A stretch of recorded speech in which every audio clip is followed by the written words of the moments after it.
Hi, I'm Catherine, the owner of Peak to Peak Stitching, and this is... I'm Debbie, and I am the shop manager of Peak to Peak Stitching here in Estes Park, Colorado.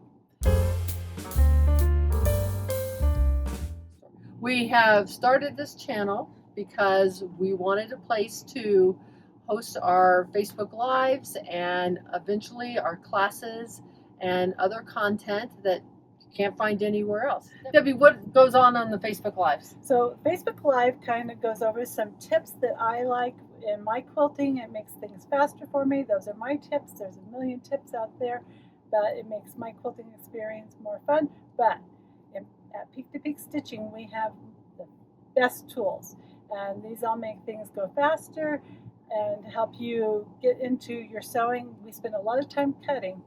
I'm going to help you.